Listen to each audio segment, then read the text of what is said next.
শরীয়তপুরের ফারজানার সঙ্গে প্রেম করে বিয়ে করেন মাদারীপুরের শিপন, কিন্তু বনিবনা না হয় একবার ডিভোর্স হয় তাদের। পরে ফারজানার পরিবারকে বুঝিয়ে নানা প্রতিশ্রুতি দিয়ে আবারও বিয়ে করেন শিপন। দ্বিতীয়বার বিয়ের পর আগের মতোই কলহ লেগে থাকত তাদের সংসারে।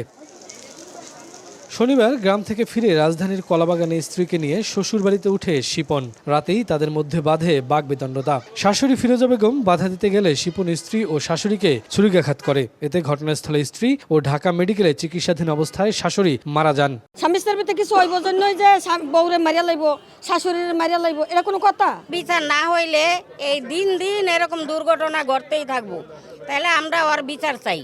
হত্যাকাণ্ড ঘটিয়ে শিপন নিজেই তার 1 বছরের শিশু সন্তানকে নিয়ে থানায় গিয়ে আত্মসমর্পণ করে। ভুক্তভোগী পরিবারের দাবি, শিপন মাদকাসক্ত। আগেও টাকার জন্য স্ত্রী ফারজানাকে মারধর করেছে সে। আমার স্বাস্থ্য বাইরে ফোন দিয়েছে, তাড়াতাড়ি তুই বাসা যা, তোর বউরে আর মায়ের মনে মারি লাইতেছে।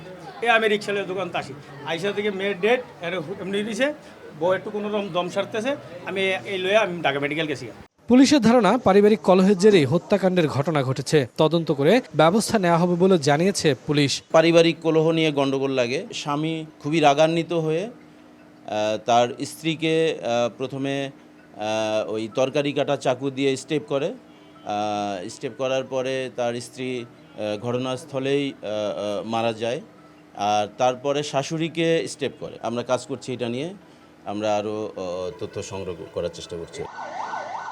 হত্যাকাণ্ডের ঘটনায় অভিযুক্তের সর্বোচ্চ বিচারের দাবি স্বজনদের। শফিকুজ্জামান রুবেল, সময় সংবাদ, ঢাকা।